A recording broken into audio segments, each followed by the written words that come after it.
Assalamualaikum warahmatullahi wabarakatuh. Salam sejahtera bagi kita semua. Perkenalkan, nama saya Vira Lailatul Badri, biasa dipanggil Vira. Saya dari Fakultas Ilmu Pendidikan, Prodi Administrasi Pendidikan. Saya di sini akan mempresentasikan tentang konsep administrasi dan manajemen pendidikan. Administrasi adalah segenap usaha atau kegiatan dalam mengarahkan, melayani, membantu, maupun mengatur segenap aktivitas baik untuk kepentingan umum maupun kepentingan pribadi. Yang kedua, manajemen adalah kegiatan yang dapat mengarahkan, mengatur, menggerakkan, dan mengendalikan setiap tindakan penataan ke arah yang diinginkan. Ada beberapa pendapat pakar tentang administrasi. Yang pertama, menurut Henry Fayol atau Bapak Administrasi Modern, dalam buku General and Industry Management, administrasi adalah fungsi dalam organisasi niaga yang unsur-unsurnya adalah perencanaan, pengorganisasian, pemberian perintah, pengkoordinasian, dan pengawasan. Unsur yang paling penting di dalamnya adalah manusia. Yang kedua, Wick Waldo adalah suatu daya upaya manusia yang kooperatif yang mempunyai tingkat rasional yang tinggi.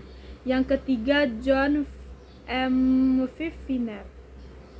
Administrasi adalah penyelenggaraan kebijakan publik yang telah ditetapkan oleh badan perwakilan politik. Pentingnya administrasi adalah untuk mengarahkan, melayani, membantu maupun mengatur aktivitas untuk kepentingan umum maupun kepentingan pribadi.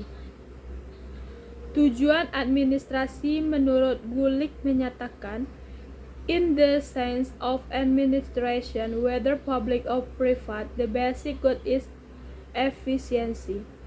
Atau tujuan utamanya adalah mencapai efisiensi. Perbedaan administrasi dan manajemen. Administrasi digunakan untuk organisasi sosial, sedangkan manajemen digunakan untuk organisasi komersial. Yang kedua, administrasi fungsinya untuk mengambil keputusan, sedangkan manajemen untuk pelaksanaan. Yang ketiga, administrasi memutuskan apa yang harus dilakukan dan kapan harus dilakukan, sedangkan manajemen siapa yang harus melakukan dan bagaimana cara melakukannya.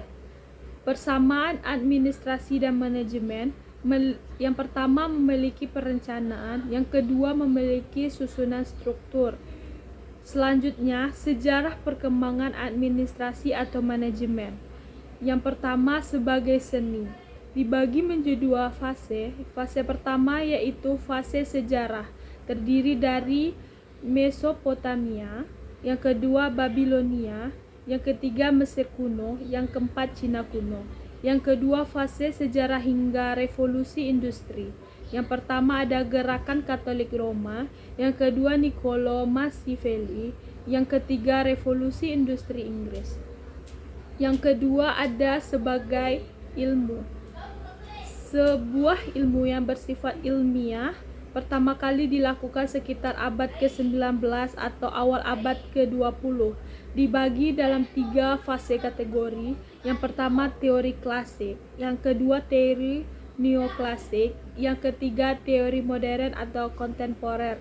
Yang ketiga, perkembangan manajemen sebagai profesi adalah bidang pekerjaan berdasarkan pendidikan kemampuan tertentu. Pigor tahun 1950, Henderson pada tahun 1980, dan Polet pada tahun 1959. Mungkin itu saja yang dapat saya presentasikan pada hari ini.